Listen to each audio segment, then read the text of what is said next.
Rishikesh Advanced Pain Clinic, నొప్పి మాయం surgery దూరం. For appointments 9155515563. నమస్కారం అండి. మాతృదేవోభవ, పితృదేవోభవ, ఆచార్య దేవోభవ. శక్తులు అంటుంటారు, ప్రత్యేకించి సిద్ధశక్తులు అంటుంటారు. అసలు సిద్ధశక్తులు అంటే ఏంటి, దానివల్ల ఎవరికి ఉపయోగం, దాని గురించి తెలియజేయండి. ఇక్కడ సిద్ధశక్తులు అంటే సిద్ధించడము, సిద్ధించడం అంటే ప్రాప్తించడము, ఏదైనా సరే అనుకున్నది జరగడము, చెప్పింది జరగడము, అంటే ప్రయత్నించిన పనులనే కావడము, ఇవన్నీ సిద్ధశక్తులు అనొచ్చు. ఇవన్నీ సామాన్యుల విషయంలోనా లేదంటే ఎవరికైనా సరే, ఎవరికైనా సరే ఋషులు వాళ్ళు మంత్రపూర్వకంగా కొన్ని సాధనల పూర్వకంగా సిద్ధశక్తులు సంపాదిస్తారు. సామాన్య మానవులు వాళ్ళ యొక్క విద్య, చదువుకున్న చదువు, కలిసి వచ్చిన అదృష్టము, ఉద్యోగము, వాళ్ళు అనుకున్నటువంటి కొన్ని టార్గెట్స్ అందుకోవడం వల్ల వాళ్ళు వాటిని సిద్ధింపు చేసుకుని అని చెప్పొచ్చు. కానీ ఇక్కడ సిద్ధశక్తులు మీరు అడిగిన టైటిల్లో ఒక విధమైనటువంటి ఋషుల గురించి ఈ ఆలోచనలు ఎవరికైనా వస్తాయి. మరి ఇవి పలు రకాలుగా ఉంటాయి, ఒకటి రెండు కాదు, కొన్ని వేల సిద్ధశక్తులు ఉన్నాయి, వేలకు వేలు ఉన్నాయి. అందులో ఇప్పుడు మనకు అర్థం కావడానికి ఒక సందర్భాన్ని చెప్పుకోవచ్చు. ఎలా అంటే యథార్థంగా జరిగినటువంటి సంఘటన ఇది. ఉత్తర భారతదేశంలో ఒక ఆశ్రమానికి అధిపతి, పీఠాధిపతి, ఆయనకు ఒక దేవతను ప్రత్యక్షం చేసుకోవాలి.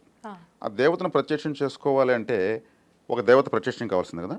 ఎలా ప్రత్యక్షం చేసుకోవాలో తెలుసు, కానీ ఆయన అనుకున్న సాధన ఒక 20 సంవత్సరాల వయసు ఉన్నటువంటి అబ్బాయి ద్వారానే చేసుకోవచ్చు. ఆయనకి 20 సంవత్సరాల వయసు ఉన్నప్పుడు అయితే చేసుకో ఉంటాడు, అప్పుడు ఆయనకి తెలియదు, ఈయన వయసు పెద్దదైపోయింది. ఆ దేవత ప్రత్యక్షమైతే సిద్ధశక్తులు ఇస్తుంది, ఏం కావాలంటే ఈ ప్రపంచంలోకి గొప్ప కీర్తి ప్రతిష్టలు ఇస్తుంది. ఈయనకు ఆ వయసు లేదు, కానీ ఆ దేవత సులభంగా ప్రత్యక్షం చేసుకోవచ్చు. మరి ఎలా చేయాలి?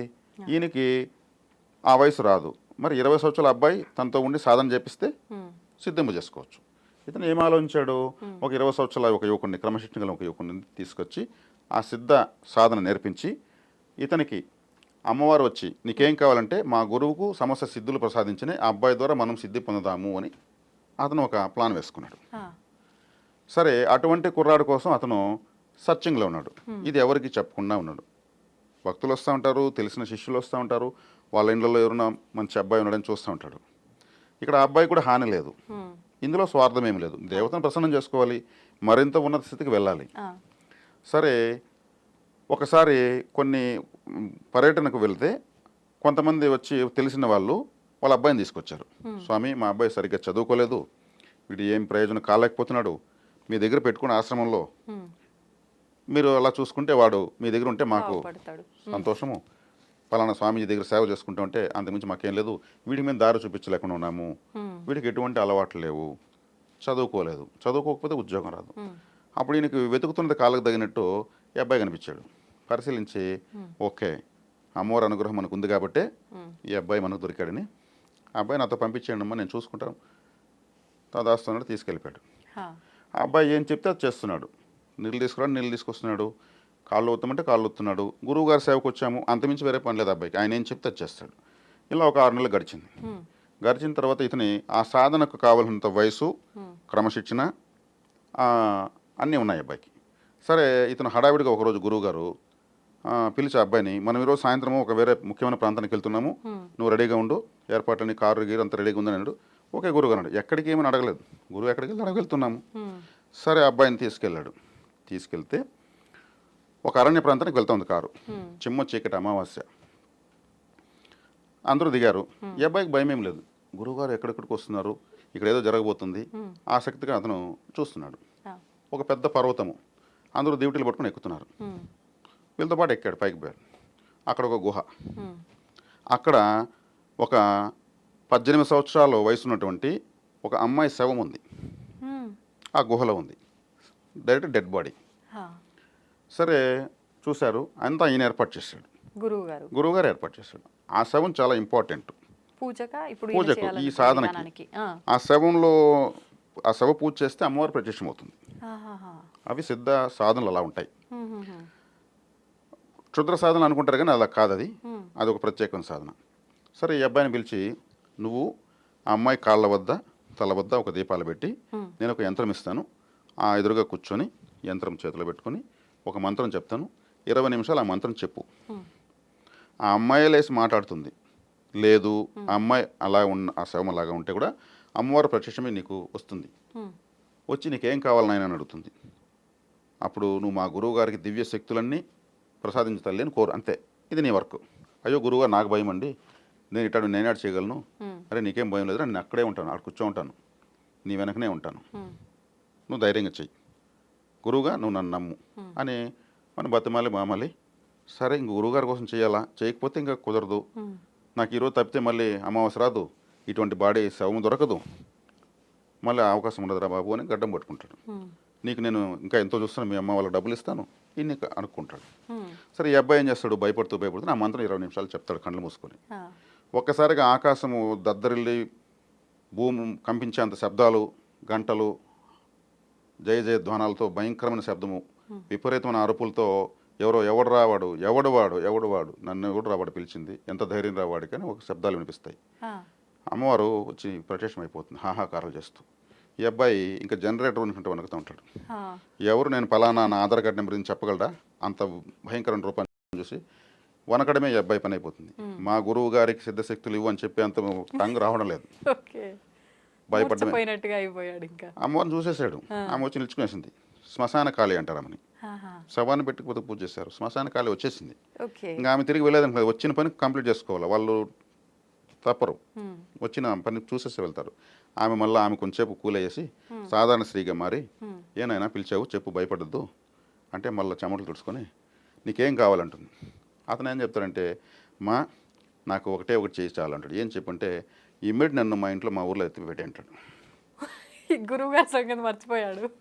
ఎందుకు ఈరోజు కూర్చోబెట్టాడు, ఇంతో కూడా ఇంకో చోట కూర్చోబెడతాడు, ఈ రామాయణం అంతా ఎందుకు, నన్ను మా ఇంట్లో పెట్టి అది ఒకటి చాలంటే ఆమె అలా అయితే వాళ్ళ ఇంట్లో పెట్టేస్తుంది, ఆమె వెళ్ళిపోతుంది. ఎంతకీ ఈ అబ్బాయి రాడు, వాళ్ళు దూరంగా ఉంటారు, దగ్గర వేరే వాళ్ళు ఉంటే సాధన జరగదు. చూసి వీడేమయ్యాడని వచ్చి చూసి ఈ అబ్బాయి ఉండడు, అమ్మవారు వచ్చిన లేదో తెలియదు, ఈ శవం ఇట్లాగానే ఉంది. వీళ్ళకి భయం పట్టుకుంటుంది, వీడేదో అయిపోయాడు అమ్మవారు తినేసిందేమో, వాళ్ళ తల్లిని మనమేం చెప్పాలి అని ఈయనకి బెంగ పట్టుకుంటుంది. సరే ఏదో చేస్తారు, తిరుక్కుని వచ్చేస్తారు. ఈయన ఇంక అప్పటి నుంచి ఆ ఊరికి వెళ్ళడం వాళ్ళని పలకరించడం ఆపేస్తాడు. ఎందుకంటే మా అబ్బాయి ఎక్కడంటే ఏం చెప్పాలి, అక్కడ ఉన్న విషయం నాకు తెలీదు. ఇలా ఒక 6 నెలల తర్వాత మళ్ళీ అనుకోకుండా ఈయన పోవాల్సి వస్తుందో లేదా వాళ్ళు రావాల్సి వస్తుందో జరుగుతుంది. వాళ్ళు తారసపడతారు. తారసపడితే ఈయన భయపడిపోతాడు. ఒకవేళ అబ్బాయి ఆడంటే వాడు పనిలో ఉండాలి, బిజీగా మీరు చెప్పండి అందం ఏమనుకుంటాడు, ప్రిపేర్ అవుతున్నాడు ఈయన ప్రిపేర్ అవుతాడు, చెప్పాలి కదా. వాళ్ళు ఏం స్వామి మా అబ్బాయిని ఇంటికి పంపించేసాను వాళ్ళు అడతారు.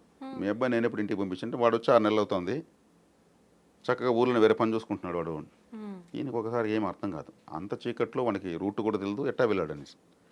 సరే వాడిని ఒకసారి పిలవండి, వానికి నేను ముఖ్యమైన పని ఉంటుంది మాట్లాడాలంటే పిలుస్తారు. నేను ఏం విషయం చెప్పరా, ఏమైందంటే అమ్మవారు వచ్చింది గురుగారు. అమ్మవారు వచ్చిందా, ఏం చేశావు, ఆమె నీకేం కావాలని అడిగింది. ఏమడిగావు, నన్ను మా ఊర్లో మా ఇంట్లో పెట్టామని చెప్పాను, క్షణంలో మా ఇంట్లో నన్ను లబో దిబో నోరు కొట్టుకుంటాడు. ఎంత పని చేసేవారా బాబు, ఆమె అడిగింది కదా నోరు తెరిచి, మీ ఇంట్లో పెట్టిందా, అంత సులభంగానే నాకు దివ్య శక్తులు ఇచ్చి ఉంటుంది. నిన్ను మీ ఇంట్లో పెట్టేంత సులభమే రా అమ్మవారికి, నేను ఎంత కష్టపడ్డాను, నాకు అదే వయసు ఉన్నటువంటి శవం దొరుకుతుందా, నీ వయసున్న అబ్బాయి మళ్ళీ నాకు దొరుకుతాడా, నువ్వేమో చక్కగా సెకండ్లో మీ ఇంట్లో కూర్చున్నావు, నా పరిస్థితి ఏంగో నిన్ను నమ్ముకున్న దానికి అంటాడు. సరే గురు నేను చేసేది ఏం లేదు, నాకు భయం అయిపోయింది, నేను మళ్ళీ నువ్వు ఇంకొక చోట ఇంకే అడుగు దొరికెళ్తావు, నాకేం ఎందుకు వచ్చింది, ఇంకా అమ్మవారు నీకేం కావాలని నేను ఇలాగ అడిగి మా ఊరికి వచ్చేసాను చాలు, అంతకుమించి నాకేమి కోరికలు లేవు. సరే ఆయన మనకు ఈ జన్మకు నెరవేరదేమని వెళ్ళిపోతాడు. తర్వాత ఈ అబ్బాయికి అమ్మవారు మళ్ళీ ప్రత్యక్షమవుతుంది, మళ్ళీ ఏ సాధన లేకుండానే. అమ్మ నేను నిన్ను పిలవలేదు కదా, పూజ చేయలేదు కదా, మరి నాకు కనిపిస్తున్నావంటే, లేదు నాయనా నువ్వు గత జన్మలో సాధకుడివి, నీ సాధన అసంపూర్ణంగా ఉంది కాబట్టి నీకు నేను ప్రత్యక్షం అవ్వగలిగాను, నీకు కనిపించాను, ఆ మిగిలిన సాధన కంప్లీట్ చెయ్యి, నీకు ఇస్తా సిద్ధశక్తులు. నేను ఎక్కడికి పోయేది, ఆ శవం నేనాడి తెచ్చేది, ఆ యంత్రం నేనాడి తెచ్చేది, అటువంటి కొండపైకి నేనాడేది, అవన్నీ నేను ఏర్పాటు చేస్తా.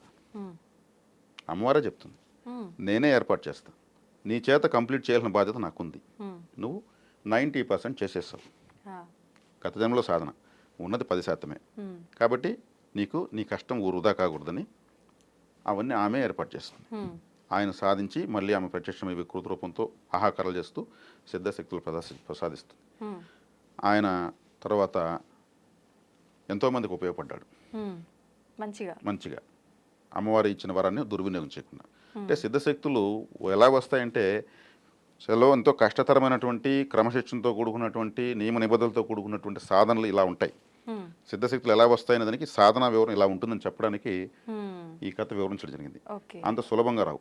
ఇప్పుడు చాలామంది ఈ మంత్రం చదవండి 108 సార్లు జపించండి, మీరు కోరిందల్లా జరిగిపోతుంది, మీరు పట్టిందల్లా బంగారు అంటుంటారు. మంత్రాలను అక్షర లక్షలు చెప్తే మంత్రం పనిచేస్తుంది. నమశివాయ అంటే 5 అక్షరాలు, 5 లక్షలు చెప్పాలి, అప్పుడు ఆ మంత్రం పనిచేయడం ప్రారంభిస్తుంది. శివుడు ప్రత్యక్షం కాడు, అప్పుడు కూడా మంత్రం మాత్రం పనిచేస్తుంది. ఒక మంత్రము ఓం నమో నారాయణాయ అంటే ద్వాదశాక్షర మంత్రం అంటే 12 లక్షలు చెప్తే ఆ మంత్రం సిద్ధిస్తుంది.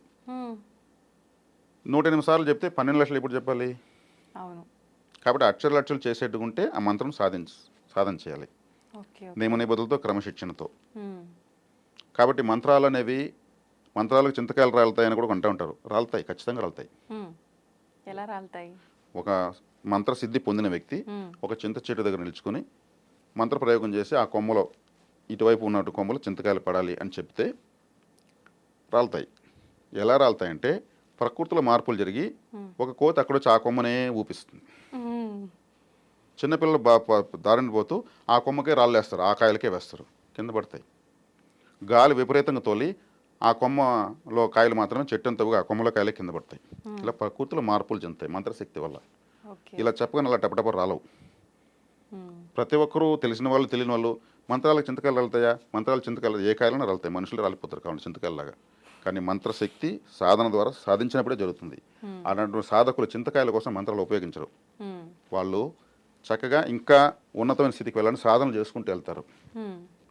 అలా చేసుకుంటూ వెళ్ళడం వల్ల వాళ్ళు మహాకారణం జన్మలై మళ్ళీ పుడతారు. Vivekananda Swami ఎడైనా real estate business చేసుకుని వచ్చాడా? లేదు కదా. ప్రపంచానికి ఒక సందేశం ఇచ్చేదానికి వచ్చాడు. రామకృష్ణ పరమహంస వాళ్ళు మహాకారణంతో పుడతారు. జీసస్ క్రైస్ట్, గౌతమ్ బుద్ధుడు జన్మ ఉద్ధరించబడతా ఉంటుంది. వాళ్ళు ఆ మాధుర్యాన్ని చూసేస్తారు. కళ్ళు మూసుకుంటే ఒక స్వర్ణమయమైన కాంతి కనిపిస్తుంది. ఒక అమృతం లాంటి దార ఒకటి గొంతులో ఊరుతూనే ఉంటుంది. అది నిజంగా అమృతమే. దాన్ని తాగితే టేస్ట్ చేసేస్తే మళ్ళీ ఆకలి దప్పులు ఉండవు వాళ్ళకు. కళ్ళు తెరిస్తే అది ఆగిపోతుంది, కళ్ళు మూసుకుంటే ఊరుతూ ఉంటుంది. చక్కగా గొంతులో దాన్ని టేస్ట్ చేసుకుంటూ 100 సంవత్సరాలు తపస్సు చేశారు, 1000 సంవత్సరాలు తపస్సు చేశారంటే అమృతమే గొంతులో ఊరుతూ ఉంటుంది. దాన్ని ఎక్కడ డబ్బులు ఇచ్చి కొనలేము. Manufacturing by tongue. అందువల్ల మౌనంగా ఉంటారు, మాటను వృధా చేసుకోరు. ఆకలి తప్పికలు లేకుండా ఇలా సంవత్సరాల పాటు నెలల పాటు చేస్తున్నారు, ఎలా చేస్తున్నారేమో మామూలు వాళ్ళమంతా అనుకుంటూ ఉంటాము. ఇదే సీక్రెట్. ఆ ద్రవం ఊరడం స్టార్ట్ అవుతుంది. నీ ఆకారం ఓంకారం అంటుంది వేదం. ప్రతి ఒక్కరు ఓంకార స్వరూపులే. అది నిరూపించుకోవాలంటే సాధన చేయాలి. సాధనమును పనులు సమకూరదలున్న జ్ఞానాగ్ని దగ్ధ కర్మణం. నాలెడ్జ్తోనే మనం కష్టాన్ని భరణ చేయగలం. జ్ఞానం ఎప్పుడు వస్తుంది? ధ్యానం చేస్తే వస్తుంది. ధ్యానం ఎలా చేయాలంటే మనకు దానికి సులభమైన పద్ధతులే. దానికని జిఎస్టీ కట్టే పని లేదు. కూర్చొని పట్టుదల కూర్చుంటే చాలు, వస్తుంది. కాబట్టి ఇలా సిద్ధిస్తాయి సిద్ధశక్తులు. మనకు అది ఎక్కడో ఆన్లైన్ ఆర్డర్ పెడితే రావు. ఎంతో దాని వెనకాల కృషి, హార్డ్ వర్క్ ఉండాల్సింది. మాంసపిండము మంత్రపిండం కావాలి. అప్పుడు ఆకలి దప్పులు ఇవంతా కూడా సాధారణ వ్యక్తులకు ఉన్నట్టు వాటిని అధిగమించేస్తాం. అయ్యో నాకు ఆకలి, అయ్యో నాకు దాహము అనేది లేదు. మరి అఘోరీలు అంతా కూడా హిమాలయాలో తిరుగుతున్నారు కదా, వాళ్ళు సిద్ధశక్తులు సాధించిన వాళ్ళే కదా. వాళ్ళు అంత చల్లో కూడా మామూలుగా ఉంటారు. వాళ్ళు తినేది మూలికాహారం. ఒక మూలిక తింటే 4 రోజులు ఆకలేదు, ఒక మూలిక తింటే 1 సంవత్సరం రోజులు చలి పుట్టదు, ఒక మూలిక తింటే దాహం వేయదు. అటను వాళ్ళు మూలికలు చేతి పట్టుకుని తిరగరు. ఉన్నప్పుడు కొంత తీసుకొని తినేసి గమ్మున పోతూ ఉంటారు. మూలికాహారము ఇంకేం కావాలి? ఆ స్థాయికి వెళ్ళే జీవనం ఎలా ఉంటుంది? అది సిద్ధశక్తులు వస్తే అద్వితీయమైనటువంటి దైవికమైన జీవితం ఉంటుంది. నేరుకు నేరు పట్టపగులే అన్ని లోకాలు చూడగలరు వాళ్ళు. అటని మనకు చెప్పరు చందమామ కథలాగా. వాళ్ళు ఆస్వాదిస్తూ ఉంటారు. ఇప్పుడు అంత సాధన చేసిన వారి మాటకు కానీ వాళ్ళ ఆశీర్వాదానికి కానీ చాలా పవర్ ఉంటుంది కదా. ఇప్పుడు వాళ్ళ మాటకు ఒక పవర్ ఉంది, వాళ్ళు ఏదైనా అన్నారు అంటే అది జరిగిపోతుంది. కానీ సామాన్యులు కూడా చాలా వరకు ఏదైనా మాట్లాడినప్పుడు ఆ మాటలు నేను అన్నయ్యన్ని నెరవేరుతున్నాయి, అది మంచన్నా జరుగుతోంది, చెడన్నా జరుగుతోంది, లేదు అంటే ఏదైనా జరగబోయేది నాకు ముందే అనిపిస్తోంది, నేను ఎవరితోనో చెప్తున్నా అది జరిగిపోతుంది, ఇలా మాట్లాడుతుంటారు. నిజంగా ఇలా జరుగుతుంటాయి. మీకు ప్రారంభంలోనే చెప్పాను ఈ విషయం. సామాన్యులకు కూడా ఉంది. వీళ్ళ యొక్క సాధనతో అంటే సక్రమంగా ఆలోచనతో కుటుంబాశ్రమ ధర్మాల్లో ఇప్పుడున్నటువంటి ఈ జీవనంలో మనకున్న ధర్మాలను ఖచ్చితంగా గౌరవించి ఆచరించడం వల్ల ఇప్పుడు జరుగుతున్న పరిస్థితులను గెస్ట్ చేయగలవచ్చు, నాకు ముందే తెలుస్తూ ఉంది, నేను సిక్స్ సెన్స్ నేను చెప్పగలను.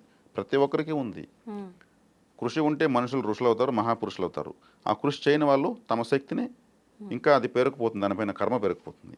కాబట్టి ఆ పవర్ ఎవరికైతే ఉంటుంది, ఏ స్థాయిలో ఉంటే ఆ స్థాయిలో వాళ్ళకి అన్నీ అబ్జర్వ్ అవుతూనే ఉంటాయి.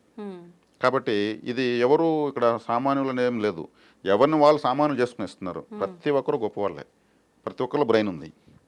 దీన్ని సానబట్టుకోవడమే, పదును పెట్టుకోవడమే చేయాల్సిన పని. వీళ్ళు దీన్ని దీని యొక్క మాధుర్యం తెలుసుకున్న తర్వాత కూడా దాన్ని అభివృద్ధి చేసుకుని కృషి చేస్తే చాలు. కృషి చేయకపోతే సాధారణ స్థాయిలోనే ఉంటుంది.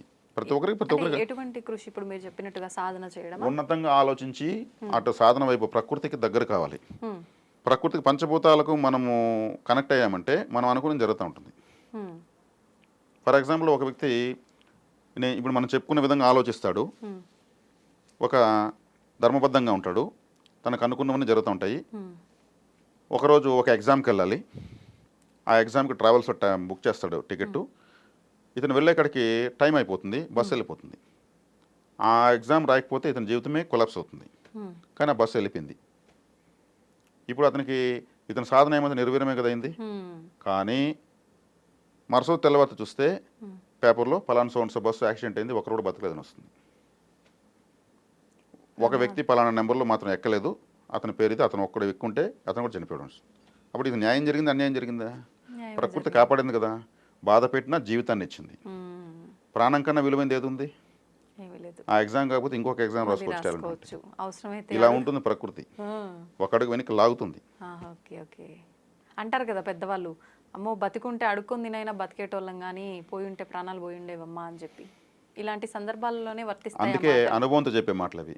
చెడు వల్ల జరిగే మంచి దేని వల్ల జరగదు అంటూ ఉంటారు. మనకు చెడ్డ జరిగిందంటే దాని వెనక ఇంకా ఎక్కువ మంచి జరగాలి కాబట్టి ప్రకృతి దాపేసింది, ఇది వద్దు నీకు, ఇంకా ఎక్కువ ఇస్తాను. దాన్ని మనం అర్థం చేసుకున్నామంటే, ఆ స్థాయిలో ఆలోచించామంటే ఇంకా మోర్ బెనిఫిట్ మనకు వెయిటింగ్లో వస్తుంది. ఇప్పుడు మాటకి ఇంత పవర్ ఉంది, మన ఆలోచన విధానానికి కూడా ఇంత పవర్ ఉంది, దాన్ని మనం ఉపయోగించే స్థాయిలో ఉపయోగించట్లేదు. మాటకి ఇంత పవర్ ఉన్నప్పుడు చాలామంది మాటికి ప్రతి మాటకి ముందు వెనకాల ఒట్టు, అమ్మ మీద ఒట్టు, నాన్న మీద ఒట్టు, దేవుడి మీద ఒట్టు, ప్రతి ఒక్కసారి ఒట్టు అని అంటుంటారు. నిజంగా ఇది కరెక్ట్ పద్ధతి అంటారా? ఒకవేళ ఈ ఒట్టు వేసినా నిజంగా మాట మీద నిలబడితే అది ఒక మన నమ్మకంగా భావించి వాళ్ళకి ఏం జరగదు అనుకోవచ్చు, మాట తప్పుతూనే ఉంటారు, దానివల్ల ఏమైనా ఇబ్బంది జరుగుతుందంటారా? మాట అంటే వాక్కు. ఈ వాక్కు అనేది 5 దశల్లో ఉంటుంది. వాక్ చాతుర్యము, వాక్ దాటి, వాక్ పటిమ, వాక్ శుద్ధి, వాక్ సిద్ధి. ఏంటండి వీటన్నిటికి అర్థాలు? వాక్ చాతుర్యం అంటే ఇదే, దాని మీద ఒట్టు దీని మీద ఒట్టు అని చెప్పి తప్పించుకోవడం. వాక్ చాతుర్యంతో అబద్ధాలనే ఆయుధంగా చేసుకొని పబ్బం గడుపుకోవడం. వాడు విలువ లేకపోయినా పర్లేదు, మాటకు చెప్పిన మాటకు కట్టుబడి ఉండాలా, చెప్పిన మాటకు విలువ లేదా, అడిగిన దానికి ఆ మాత్రం కూడా విలువ లేదా అనే విధంగా ఎదుటి వాళ్ళు బాధపడే విధంగా వీళ్ళ మాటను ఉపయోగిస్తారు. మాటలతోటే అవతల వాళ్ళని మానిపులేట్ చేసేస్తుంటారేమో. అయితే బ్యాడ్ నేమే వస్తూ ఉంటుంది ఆ వాక్చాతుర్యంలో. వాక్ దాటి అంటే ఇది పొలిటీషియన్స్కి ఉంటుంది, లాయర్స్కి ఉంటుంది. వాళ్ళ వాక్ దాటితో తిమ్మిని బొమ్మని చేస్తుంటారు, నిజం అబద్ధం నిజం చేస్తుంటారు, కన్ఫ్యూజ్ చేస్తుంటారు. అది వాక్ దాటి. వాక్ పటిమ అంటే ఇప్పుడు మీరున్నారు, మీరు ఒక నిజం చెప్పి ఒక వ్యక్తికి హాని కాకూడదు, అబద్ధం చెప్పి ఒక వ్యక్తి ప్రాణం కాపాడచ్చు. తప్పులేదు అబద్ధం ఆడటం, అబద్ధం చెప్పి ఒక వ్యక్తిని ప్రాణం కాపాడారు, అది పుణ్యం. నేనెందుకు చెప్పాలి అబద్ధం, నిజం చెప్తాను, ఉండేది చెప్తాను, ఎవడు తెస్తే నాదేం పోతాను అనుకుంటే అది పాపం. ఎక్కడ ఏ సందర్భంలో ఎలా మాట్లాడాలి, సందర్భానుసారంగా.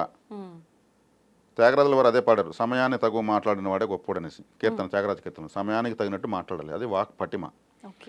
వాక్ శుద్ధి, శుభ్రమైనటువంటి ఆరోగ్యకరమైనటువంటి భాష మాట్లాడాలి. ఒక అక్షరం కూడా వృధాగా మాట్లాడకూడదు. గొప్ప వాళ్ళు ఇప్పుడు ప్రవచనాలు చెప్తున్నారు, మన అదృష్టం కొద్దీ మన ఆంధ్రప్రదేశ్ కూడా గొప్ప వాళ్ళు ఉన్నారు. చాగంటి కోటేశ్వరరావు గారి, కరికిపాటి నరసింహారావు అంతా కూడా ఒక్క అక్షరం కూడా వృధా ఉండదు. వాళ్ళు చూడండి అనర్గళంగా మాట్లాడతారు, వేలకు లక్షల పేజీలు గుర్తుపెట్టుకుని మాట్లాడతారు. ఎక్కడన్నా వేస్ట్గా ఏమైనా ఉంటుందా? అది వాక్ శుద్ధి. మనకు స్వరపేటికలో అన్ని అక్షరాలు పెట్టాడు భగవంతుడు. కాకి కా అనే లెటరే ఒకటే ఉంది, ఆ కాతోనే జీవితం క్లోజ్ అవుతుంది. ఇంకో పక్షికి కే అనే అక్షరం ఉంటుంది. ఒక్కొక్క జీవికి 1-2 అక్షరాలు తప్పితే వేరే అక్షరాలు పలకలేవు. అన్ని అక్షరాలను పలకగలిగే శక్తి మన స్వరపేటకు భగవంతుడు ఇచ్చినకి. ఈ స్వరపేటకుతో మనం మాటను దుర్వినియోగం చేయొచ్చునా? చేయకూడదు. అందుకే తర్వాత జనంలో మోగవాళ్ళై పుడతారు. మాటను దుర్వినియోగం చేస్తే పనిష్మెంట్లు అవే. అబద్ధాలు చెప్పి తప్పుడు సాక్ష్యాలు చెప్పి కోర్టులో ఎదుటి వాళ్ళకి ఇబ్బంది కలిగిస్తే తప్పుడు సాక్ష్యాల వల్ల కూడా మాటను దుర్వినియోగం చేసి ఆ మాట లేకుండా చేసేస్తుంది. ప్రకృతి పనిష్మెంట్. ఇప్పుడు గరుడ పురాణంలో శిక్షలు ఉన్నాయంటారు కదా, దీనికి సంబంధించి అందులో ఏమైనా ఉందా? దీనికి సంబంధించి ఏం లేదు కానీ అది పూర్తిగా మనిషి పుట్టుక, చావు, హ్మ్. నరకము, వైతరణి నది, శిక్షలు, యమలోకం వివరణ, యమధర్మరాజు స్వరూపము, హ్మ్. ఇవన్నీ ఉన్నాయి. చక్కటి అద్భుతమైనటువంటి గరుడ పురాణం చదివితే భయానికి లోనవుతారు, కానీ భయపడకూడదు. అది ఇద్దరు దేవతలు మాట్లాడుకున్న సంభాషణ. అది కరుక్మంతుల వారు మహావిష్ణువు గారు కరుక్మంతుల వారికి వివరించారు. హ్మ్. హ్మ్. దాన్ని తెలుసుకుంటే ఇక్కడ తప్పులు చేయాలి భయం కలుగుతుంది. హ్మ్. అది చదవకపోతే ఏమైనా చేసుకోవచ్చు అని లెక్కలు ఆలోచిస్తారు. అంతే, అలానే ఉన్నారు. అంటే తప్పించుకుంటున్నారు, హ్మ్. నిజం నుంచి నిజాన్ని గ్రహించాలని భయపడుతున్నారు. కాబట్టి ఇక్కడ ఆలోచన బాగుండాలి. ఆలోచించేది, చెప్పేది, చేసేది మూడు ఒకటే ఎవరుకుంటుందో వాళ్ళ సక్సెస్. హ్మ్. ఏం ఆలోచిస్తున్నామో ఏం చెప్తున్నామో అదే చేసామంటే హ్మ్. త్రికరణ శుద్ధి అంటే ఇది. హ్మ్. మూడు పనులు ఒకటే ఉండాలి. ఓకే. కాబట్టి ఇప్పుడు మీరు వాక్ శుద్ధి, వాక్ పటిమ అవి వాక్ అయిపోయాయా? సిద్ధి, హ్మ్. ఈ వాక్ శుభ్రంగా ఉంటే వాక్ సిద్ధిస్తుంది. ఏం చెప్తే అది జరిగిపోతుంది. వాక్ సిద్ధి కోసం మళ్ళీ ప్రయత్నించే పని లేదు. హ్మ్. హ్మ్. మీ మాటను శుభ్రం చేసుకున్నారు. శుద్ధిగా ఉంటే శుభ్రమైన విత్తనం వేస్తే ఫలితం వస్తుంది. అవును. వాక్ సిద్ధి కోసం అంటే 4వ స్టెప్ని మనం ఎవరైతే అధిగమిస్తారో ఇంక వాళ్ళ వాక్ సిద్ధి కోసం ప్రత్యేకం చేయాల్సిన లేదు. మీ నోటితో ఆశీర్వదించరా ఒకసారి, నాకు మంచి జరుగుతుంది హ్మ్. అని అడుగుతారు. ఎందుకంటే ఆయన చెప్తే మంచి జరుగుతుందని. ఇప్పుడు దుర్యోధనుల వారు యుద్ధానికి బయలుదేరి హ్మ్. హెల్మెట్, బ్యాటు అన్నీ ఎత్తుకుని బయలుదేరాడు ఆయన యుద్ధానికి. హ.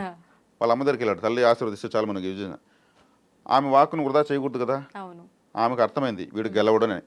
ఆ. ద్రౌపదీదేవిని ఎవరు వీళ్ళు అవమానించిన రోజు ఆమెకు తెలుసు. 1 ఫైన్ డే మనం పిల్లకాయలంతా మటాష్ అని తెలుసు. ఆమె మహాపతివ్రత. యతో ధర్మస్తతో జయహానింది. ధర్మం ఏ వైపు ఉంటే అదే అక్కడ వాళ్ళదే విజయం అని చెప్పింది ఆమె. ఆమె ఎంత తెలివైన భయపడింది, ఆశీర్వాదం. ఎంత ఆలోచించింది. అవును. అవును. నువ్వు గెలుస్తావనన్నా ఎందుకు అనలేదు?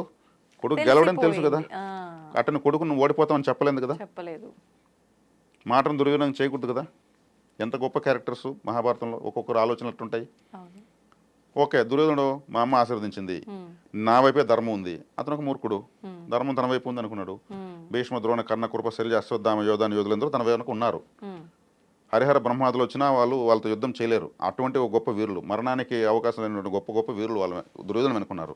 శ్రీకృష్ణుల వారు కూడా తన వెనుకున్న యనమండుగురు నరనారాయణులు అంటే శ్రీకృష్ణుడు సమానంగా యుద్ధం చేస్తారు వాళ్ళు. అటువంటి వాళ్ళని కూడా ధర్మరాజుకి దుర్యోధనుడికి ఇచ్చేశాడు. హ్మ్. ఇటువైపు ఉంటే వాళ్ళని చంపలేడు, మోక్షం ఇయ్యాడు శ్రీకృష్ణుడు. అవును. అటువైపు పెడితే వైరు వర్గంలో పెడితే వాళ్ళకి మోక్షం ఇవ్వాలి, ఓకే. ఓకే. యుద్ధం రూపంలో వీర స్వర్గం ఇవ్వచ్చు. అది దుర్యోధను యొక్క ధైర్యం. హ్మ్. కాబట్టి శ్రీకృష్ణుల వారు కూడా తెలివిగా ఇక్కడ అందరికీ కలియుగంలో గొప్ప వాళ్ళు ఉండకూడదు, కలియుగంలో ఆ ధర్మాలకు ఇటువంటి వాళ్ళు బలి కాకూడదు అనేసి అందరికీ మోక్షం ఇవ్వాలనేసి ఆయన తెలివిగా వ్యవహరించాడు. కాబట్టి ఇక్కడ గాంధారీదేవి ఆమె యొక్క మాటను వృధా చేసుకుందానికి సాహసించలేదు. హ్మ్. కొడుకు చనిపోతాడని తెలిసినా కానీ ధర్మమే మాట్లాడింది. ఇప్పుడు మాటకు అంత శక్తి ఉంటుంది. హ్మ్. దాన్ని కాపాడుకుంటే అది ఒక అద్భుతమైనటువంటి కరెన్సీ అని చెప్పొచ్చు, స్పిరిచువల్ కరెన్సీ. ఓకే. కాబట్టి మనం మాటను ఎంత శుభ్రంగా వాడతామో, మన మాట వల్ల ఎంతమందిని సంతోష పెడతామో, ఎంతమంది ధైర్యాన్ని ఇస్తామో, స్థైర్యాన్ని ఇస్తామో, దారి చూపిస్తామో మనకంత పుణ్యం వస్తుంది.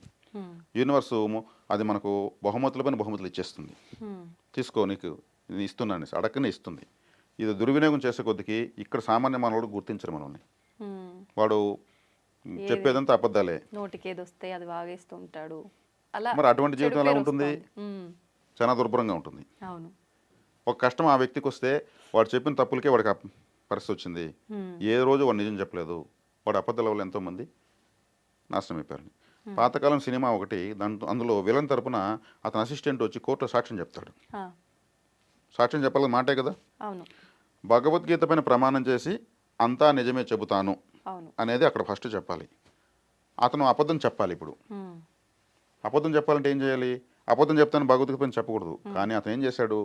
భగవద్గీత పైన ప్రమాణం చేసి అంతా నిజమే చెబుతాను, అబద్ధం చెప్పను అన్నాడు. ఆ నువ్వులో అబద్ధమే చెప్తానని చెప్పాడు. అర్థమైందా మీకు? భగవద్గీత పైన ప్రమాణం చేసి అంతా నిజమే చెప్తాను అంటే చెప్తానా, అబద్ధం చెప్పను.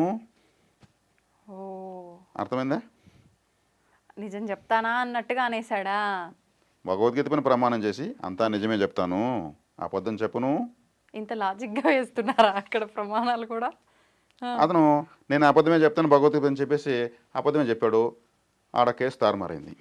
మాటలో ఒక అక్షరంలో దాన్ని పొట్టిగా చేయడం వల్ల, పొడవు చేయడం వల్ల అర్థము, సందర్భము, ఫలితాలు మొత్తం తారుమారవుతాయి. హ్మ్. లాజిక్ మీకు అర్థమైంది అనుకుంటా. అర్థమైంది. అతను డైరెక్ట్గా అబద్ధమే చెప్తానని చెప్పాడు. హ్మ్. కానీ వినడానికి నేను నిజమే చెప్తాను అనే విధంగా వచ్చింది. చెప్పింది అబద్ధమే, కానీ ప్రమాణం మాత్రం అబద్ధానికే చేసాడు అతను. అవును. ఓకే. మాట అనేది చాలా శక్తివంతమైనది. ఈ మాటలోంచే మంత్రాలు పుట్టాయి, మాటలోంచే శ్లోకాలు పుట్టాయి, మాటలోంచే ప్రపంచం పుట్టింది, శబ్దంలో నుంచే చైతన్యం పుట్టింది. సృష్టి ఎలా పుట్టిందంటే శబ్దంలో నుంచి పుట్టింది. ఆ శబ్దం ఏది? ఓంకారం. ఓంకారం నుంచి అది సర్వబీజం. అందుకు ఓంకారము ఎవరు ఎక్కువ చెప్తారో వాళ్ళకి ఇతరత్ర మంత్రాలు అవసరం లేదు. ఏ అక్షరాన్ని పలికినా మన నాలుక ఎటువైపు ఒకవైపు తగులుతుంది. ఓం అంటే గాల్లో ఉంటుంది నోట్లో, ఓం అంటే ఇక్కడ అదురుతుంది, ఇక్కడ 2 వేలు ఇలా పెట్టి ఓం అంటే ఇక్కడ మనకు అదురుతుంది. ఇక్కడ ఇంకే అక్షరం చెప్పిన ఇక్కడ అదరదు. సహస్రారము చైతన్యం అవుతుంది. కాబట్టి ఓంకారం 108 సార్లు ఒకరోజు చెప్తే 108 టైమ్స్ సహస్రారము షేక్ అవుతుంది. నాలుగు ఎటువైపు తగలదు ఓంకారానికి. ఓంకారం చెప్తే మిగతా ఏ లెటర్ పలికినా నాలుగు ఎటువైపు ఒకటైపు తగులుతూనే ఉంటుంది. అదే గాల్లో లేస్తుంది. ఓం అన్నప్పుడు గాల్లో ఉంటుంది నాలుక అని చూడండి. కాబట్టి ఓంకారం సర్వబీజం. ఓకే. ఇప్పుడు ఈ బీజాక్షరి మంత్రాలు ఆడవారు పలకడానికి వీల్లేదు అని చెప్పి ఓం నమ శివాయ అని చెప్పాల్సి వచ్చినప్పుడు ఓం నమ శివాయ కాకుండా శివాయ నమః అని ఇలా చెప్పుకోవాలి అని చెప్పి కొంతమంది చెప్తుంటారు కదా, దాని గురించి ఏమంటారు? స్త్రీలకు కొన్ని రకాల కట్టుబాట్లు ఉంటాయి, కొన్ని జీవన విధానాలు ఉంటాయి. వాళ్ళకు అనుగుణంగా ఉన్న పూజలను సెలెక్ట్ చేసుకుని వాళ్ళు చేసుకోవాల్సి వస్తుంది. వ్రతాలు, నోములు, కొన్ని స్త్రీల వ్రత కథలను కొన్ని ఉంటాయి. అటువంటి చేస్తే పురుషులు చేసే సాధనతో వచ్చే సమానమైన ఫలితం వాళ్ళకు వస్తుంది. వాళ్ళు గంటల తరబడి, రోజుల తరబడి కూర్చొని సాధన చేసిన అవసరం లేదు. వాళ్ళకు శక్తి ఎక్కువ పురుషులతో పోలిస్తే. అందుకే మంగళసూత్ర ధారణ పురుషులకు ఎందుకు పెట్టలేదు? దాన్ని భరించే శక్తి పురుషులకు లేదు, స్త్రీలకే ఉంది. మాతృత్వం ఇచ్చేటువంటి శక్తి స్త్రీలకే ఉంది. స్త్రీ 3 సార్లు పుడుతుంది. ఒకసారి పుడుతుంది అందరూ అనుకుంటారు, ఒకసారి పుడుతుంది స్త్రీగా. తను పుష్పవతి అయినప్పుడు ఇంకోసారి పుడుతుంది, ఇంకొక ఇంటికి కోడలైనప్పుడు ఇంకోసారి పుడుతుంది. ఎనర్జీ లెవెల్స్ మారుతూ వస్తాయి. అందుకే స్త్రీ వచ్చేటప్పుడు అటు 7 తరాలు ఇటు 7 తరాలు నువ్వు పేరు తేవాలమ్మంటారు. పురుషుడికి ఎందుకు చెప్పరు? ఆ శక్తి ఉండేది ఒక స్త్రీకే. నిత్యాగ్నిహోత్రాలు, ఎప్పుడు దీపం వెలిగిస్తుంది, కాఫీ పెడుతుంది, వంట చేస్తుంది, అందరినీ ఇంట్లో చూసుకుంటుంది. మనం మగవాళ్ళు ఒక 1/4 కేజీ ఫోన్ జోగులు పెట్టుకుంటే మొయ్యలేరు. బిడ్డను మూసి కనీ పెంచి ఉద్ధరించేస్తుంది. ఢిల్లీకి రాజైనా తల్లికి కొడుకే.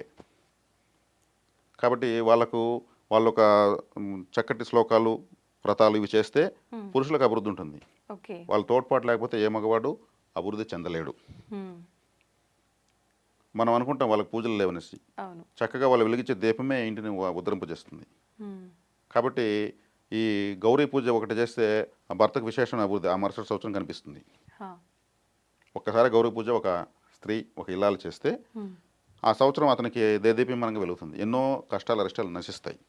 ఇప్పుడు మామూలుగా వివాహ సమయంలో మాత్రమే గౌరీ పూజ చేస్తున్నాం అంటారు కదా, మళ్ళీ తర్వాత చేసే ఈ వరలక్ష్మి పూజ, ఈ శ్రావణ మాసం పూజలన్నీ గౌరీ పూజ కిందకు వస్తాయా, లేదంటే ఆ విధానం ఓన్లీ వివాహ సమయంలో ఆచరించే విధానం ఒక్కటేనా?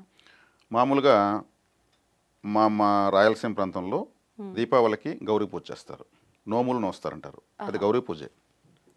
నోము దారాలు తీసి వచ్చి ఇంట్లో అందరికీ వాళ్ళ చేతితో కడతారు. అది 3 రోజుల పాటు వాళ్ళు కట్టి నిద్రించి తర్వాత తీసి ఒక చెట్లో కట్టడము, నీటిలో వదలడం చేయాలి. అలా చేయడం వల్ల ఆ కుటుంబానికి పూర్తిగా అది ఒక రక్షలు. అవి అమ్మవారి రక్షలు. వీళ్ళు అక్కడ అమ్మవారికి పసుపు కొమ్ములు అన్నీ పెట్టి నోముకొని వస్తారు. ఆ విధంలో ఆమెకు 5వ తనము నిలుస్తుంది. పసుపు కొమ్ములతో కలకాలం పసుపు కుంకులతో ఆమె జీవితాన్ని కూడా ముగిస్తుంది. ఎవరన్నా పసుపు కుంకులతో చనిపోవాలని కోరుకుంటారు, అది అదృష్టంగా భావిస్తారు. వాటిని కోల్పోవాలని చూడరు. అదొక అందరూ కూడా కొంతమంది ఇష్టపడతారు, మనకు అటువంటి చావు రాలేదని బాధపడతారు. దానికి అంత విలువ ఉంది. కాబట్టి ఈ నోములు, ఈ వ్రతాలు ఇవన్నీ కూడా గౌరీ పూజ సమానమే. వరలక్ష్మి వ్రతంలో ఆమెకు అమ్మవారే. దసరా నవరాత్రులకు అమ్మవారిని పూజిస్తాము. అక్కడ విధానాలు మారుతాయి. ఆ దేవతల యొక్క అనుగ్రహం అనేది కావాలంటే ఆయా విధానాలను అనుసరించి చేస్తే చాలు. కాబట్టి ఇక్కడ మనం మాట అనే దాని గురించి స్టార్ట్ చేసాము. ఇక్కడ వచ్చే ఈ వ్రతాలు, పూజలు, అనుష్ఠానాలు అన్నీ కూడా మాటలు, అక్షరాలు, శబ్దాలతో ఉన్నాయి. ఎక్కడ మనం మాటను దుర్వినియోగం చేయకుండా పోవడం వల్ల ఏ స్థాయి కన్నా మనం వెళ్ళవచ్చు. ఇప్పుడు మీరు అన్నారు ఇందాక, అంటే వీడంటే అయిపోతుంది, వీడు ఏదైనా మంచిగా మాట్లాడితే అనుకున్నట్టుగా నాకు మంచి జరుగుతుంది వాడి నోటి ద్వారా వస్తే అని చెప్పి అన్నారు కదా, అలాగే ఒక మాట ద్వారానే కాదు చాలామంది నమ్ముతుంటారు, ఇంట్లో వాళ్ళే కానీ స్నేహితులే కానీ, నేను ఎక్కడికైనా వెళ్ళేటప్పుడు కానీ ఏదైనా పని చేసేటప్పుడు కానీ వీడి మొహం చూసినా, వీడు ఎదురొచ్చినా, లేదు పలానా స్త్రీలే కావచ్చు వస్తే నాకు మంచి జరుగుతుంది అని చెప్పి నమ్ముతుంటారు. నిజంగా మన తలరాతలో ఏదుందో అదే జరుగుతుంది కానీ వాళ్ళెవరో ఎదురు రావటం వల్ల కానీ వాళ్ళ నోటి మాట ద్వారా అనటం కానీ ఇదంతా నమ్మొచ్చు అంటారా? చక్కటి ప్రశ్న అడిగారు మీరు. మామూలుగా పిల్లలు వదిలేస్తే కూడా చాలామంది వెళ్ళరు. అవును. కొంతమంది వీడియోస్ వస్తే వెళ్ళరు. ఉమ్, కొంతమంది దగ్గుతూ తుమ్ముతూ ఎదురుగా వస్తే వెళ్ళరు. వెళ్ళరు. కొంతమంది నెత్తిన ముసుగేసుకుని వస్తే వెళ్ళరు. ఉమ్, కొంతమంది ఇద్దరు బ్రాహ్మణ్స్ వస్తే మధ్యలో దూరరు. ఉమ్, మధ్యలో వారిద్దరు బ్రాహ్మణులు మధ్యలో పోకూడదంటారు. ఓకే. కొంతమంది కుక్కలు కాట్లాడుకుంటూ అరుచుకుంటూ వస్తే వెళ్ళరు. ఉమ్, పాము అడ్డంగా వచ్చినా వెళ్ళరు. మరి మన ఇంట్లో గేదెలు పశువులు ఉంటే అవి తుమ్మినా దగ్గినా వెళ్ళరు. ఉమ్, మన కాలు ఎడం కాలు లేదా కుడి కాలు కడపలో కొట్టుకుంటే కూడా ఉమ్, కాలు తట్టుకునింది బయలుదేరేటప్పుడు వెళ్ళరు.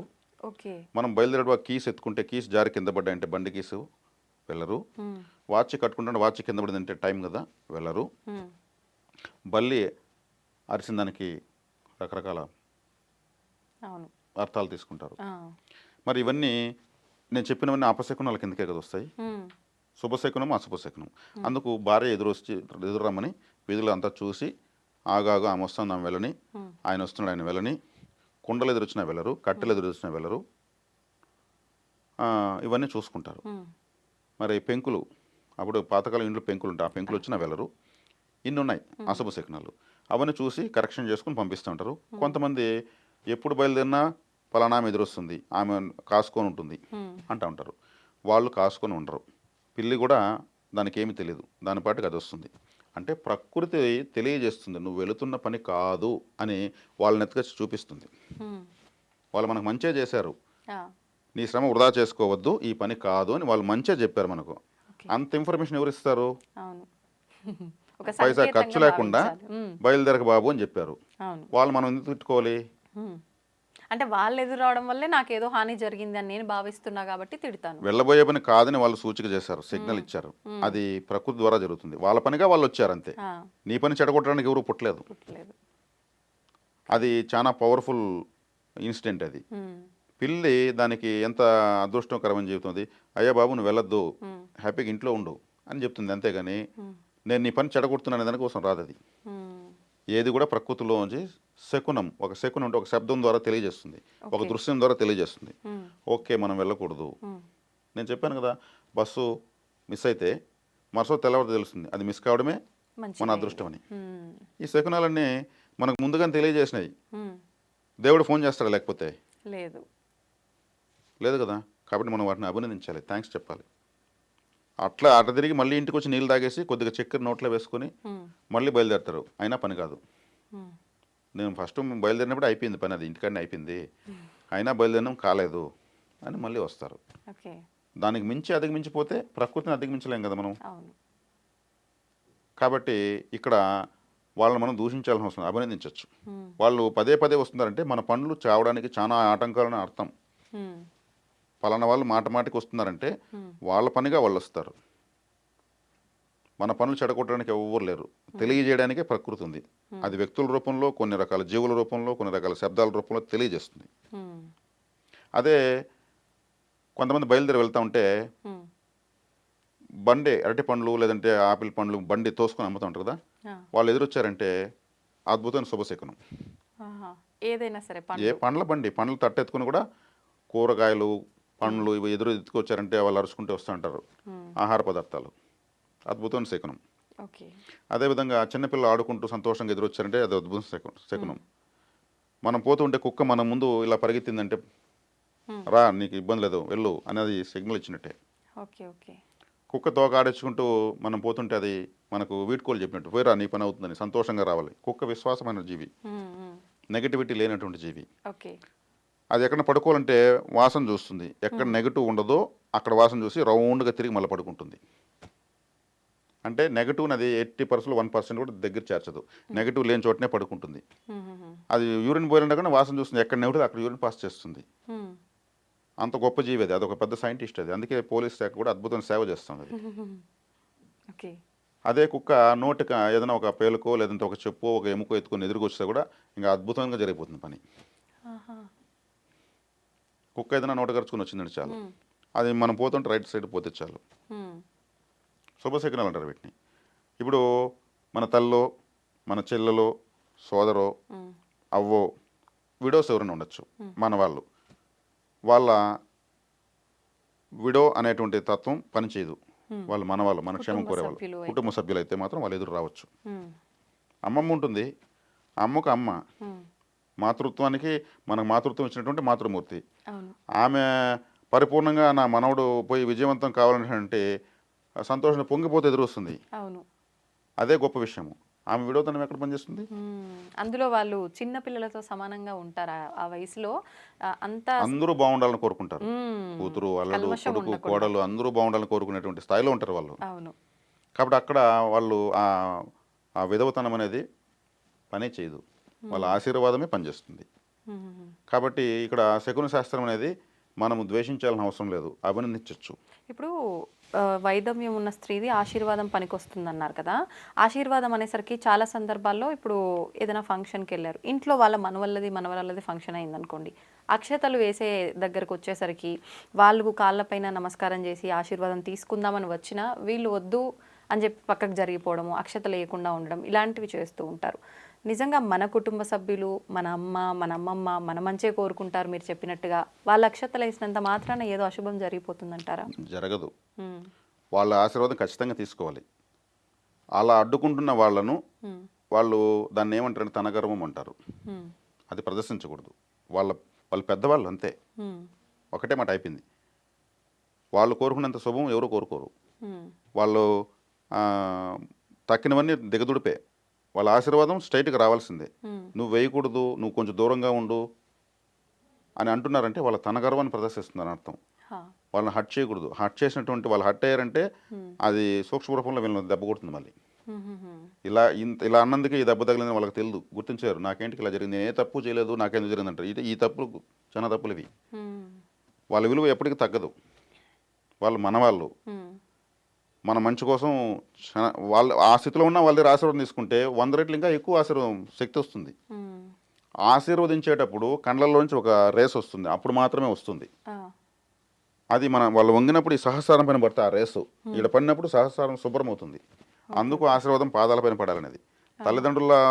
ఎవరు తల్లిదండ్రుల్లో ఉంటారో వాళ్ళ పిల్లలపైకే వస్తుంది ఆ రేసు. వాళ్ళకు కూడా తెలియదు ఆ విషయం. ఉమ్, ఉమ్, ఉమ్, చల్లగా ఉండనన్నా, చక్కగా ఉండనన్నా, 100 ఏళ్ల పాటు కలకాలం బతుకునే మాటలు అప్పుడే వస్తాయి. అవును. అప్పుడు మాత్రం ఆ కండ్లలో ఆ రేసు వస్తుంది. ఉమ్, కన్నీళ్ళు కూడా 3 రకాలుగా వస్తాయి. ఇక్కడి నుంచి వస్తాయి, మిడిల్ నుంచి వస్తాయి, ఇక్కడి నుంచి వస్తాయి. ఆనంద బాష్పాలు, ఉమ్, జ్ఞాన బాష్పాలు, విషాద బాష్పాలు. విషాద బాష్పాలు ఇక్కడంతా మండిపోతుంది. విషాద బాష్పాలు వచ్చాయి. మధ్యలోంచి వచ్చేదా? అది ఉప్పగా ఉంటాయి, మండిపోతాయి చెంపలంతా కూడా, అంత కెమికల్ వస్తుంది. ఉమ్, జ్ఞాన బాష్పాలు ఇక్కడి నుంచి వస్తాయి. ఉమ్, ఆనంద బాష్పాలు ఇక్కడ చల్లగా ఉంటాయి. ఆనంద బాష్పాలు మన ఐస్ కూల్ వాటర్ లాగా ఉంటాయి. ఆ, అవి గొప్పవి. ఓకే. కాబట్టి అంత శక్తి వస్తుంది కళ్ళలోంచి. ఉమ్, దాన్ని మనం కోల్పోయినట్టే వాళ్ళ దగ్గర తీసుకోకపోతే. దాన్ని అడ్డుకున్న వాళ్ళు మానవ జన్మకు అనర్హమే. ఉమ్, ఆ గొప్పతనాన్ని అడ్డుకునే శక్తి, ఆ అధికారం వాళ్ళకి ఎవరు ఇచ్చారు? అవును. కాబట్టి ఇలాగా మనము ప్రతి సందర్భంలోనూ జీవితాంతము మనం ఎన్ని లక్షల సార్లు కోట్ల సార్లు మాట్లాడతామో, ఎన్ని విషయాల గురించి మాట్లాడతామో, ఎక్కడ కానీ మాట తడబడకుండా, మన మాట ద్వారా ఇతరులకు హాని కలగకుండా ఉమ్, దాన్ని కాపాడుకుంటూ వస్తే మనము ఎంతటి స్థాయికైనా వెళ్ళొచ్చు. మనము మాట ద్వారానే దేవుని పిలిచినా, ఎవరిని పిలిచినా దేవుని మాట ద్వారానే పిలుస్తాం. అవును. కాబట్టి దీన్ని దుర్వినియోగం చేయడం చాలా తప్పు. మనకు ఆ అదృష్టాన్ని ఇచ్చినటువంటి దేవుడికి మనం అంతకు మించి భగవంతుని ఏం కొడతాం? ఇన్ని ఇచ్చిన తర్వాత మళ్ళీ భగవంతుడు ఇది లేదని భగవంతుడి మీద బరికొట్టుకుంటూ ఉంటాం. ఆయన చూడలేదని గుడ్డివాన్ని చేస్తాం, వినలేదని చెవిటివాన్ని చేస్తాం, స్పందించలేదని వికలాంగుని చేస్తాం. కానీ జన్మను ఇచ్చినందుకు, ఇంత సౌకర్యాలు ఇచ్చినందుకు దానికి మనం ఎన్ని నమస్కారాలు చేసినా అంత తక్కువే. ఉమ్, అవును. కాబట్టి ఇప్పుడు దైవ నింద కూడా చేయకూడదు కదా, దేవుడు పట్టించుకోలేదంటే తప్పు కదా, ఆ మాట కూడా రాకూడదు కదా. అవును. మనకు అన్నీ ఇచ్చి వాటిని ఉపయోగించుకోమన్నాడు. అలా ఆర్డర్లో ఉపయోగించుకోవాలి. డిసార్డర్లో పోతే ఏమవుతుంది? అవును. మనం ఇప్పుడు కంఫర్ట్ జోన్ ఇలా ఉంటుంది. కంఫర్ట్ జోన్ అంటే ఒకవేళ మారిస్తే అన్కంఫర్ట్. మనం కంఫర్ట్గా ఉండాలనుకుంటాం, ఉమ్, ఉమ్, కంఫర్ట్గా ఉండి మనం అన్కంఫర్ట్లోకి వెళ్ళిపోతాం. ఆ, కాబట్టి భగవంతుని ఎప్పుడు దైవ నింద చేయకూడదు, పరనింద చేయకూడదు. ఇప్పుడు మాట టాపికే వచ్చింది కాబట్టి ఒక డౌట్. నేను ఎంత నిజాయితీగా ఉన్నా, నేను మాట్లాడే పద్ధతి అంతా కరెక్టే అంటే, అది చాలామంది మాట్లాడతారు, నువ్వు మాట్లాడేది కరెక్ట్, నీ వరకు కరెక్ట్ కావచ్చు, పక్కనోడి విషయానికి వస్తే అది తప్పు కావచ్చు అంటారు. కానీ అది ఎక్కడ తప్పు అనిపించదు, ఎదుటి వాళ్ళకి మాత్రం అది ఎంతసేపు తప్పుగానే అనిపిస్తుంటుంది. ఇది నిజంగా ఈ సందర్భాల్లో ఎలా మనం ముందుకెళ్ళొచ్చు అంటారు? అదే వాక్ పటిమ అన్నారు. ఉమ్, సమయానికి తగినట్టు మాట్లాడాలి. అందుకే ఇక్కడ ఆ, సమాజాన్ని దృష్టిలో పెట్టుకుని ఇక్కడ ఎంతవరకు మాట్లాడాలి, ఏం మాట్లాడాలి, ఉమ్. ఏది ఆపుకోవాలి, ఏది చెప్పాలి. ఒకవేళ ఇప్పుడు ఈ సందర్భంలో నేను మాట్లాడేది రైట్ అయినా వాళ్ళకి రాంగ్గా కనిపిస్తుంది కాబట్టి వాళ్ళకు నేను దానికి వ్యతిరేకంగా మాట్లాడితేనే కరెక్ట్ పోకడలో వెళ్తుంది అన్నప్పుడు నేను ఇక్కడ నా వేలో నేను మాట్లాడాలా, వాళ్ళకు ఎలా చెప్తే కరెక్టో అదే వేలో మాట్లాడాలి, ఏది ధర్మం అంటారు? సమాజానికి అనుగుణంగా మనం అడుగులు వేయడమే కరెక్టు. ఉమ్, అంతర్లీనంగా మనం కరెక్టే, మన కరెక్ట్ అనేటువంటిది కరెక్ట్గా ఉన్నామని తెలియజేసే సమాజానికి జీర్ణించుకోలేనప్పుడు వాళ్ళకి తగినట్టు మాట్లాడి మనం ఎక్కడ మాట్లాడితే మన మాటకు సందర్భానికి విలువ వస్తుందో అక్కడ మాట్లాడితే చాలు. అదే నేను చెప్పింది మీకు. వాక్ పటిమ ఎక్కడ ఎలా మాట్లాడాలి, సమయానికి తగినట్టు మాట్లాడడమే నిజమైన జ్ఞాని యొక్క లక్ష్యం. లేదంటే మనము అన్ని చోట్ల ఒకే విధంగా మాడితే ఇలాంటి పరిస్థితులు ఎదురవుతాయి. నీకే తెలిసినట్టు మాట్లాడుతున్నావు, ఎన్నో చెప్తారు.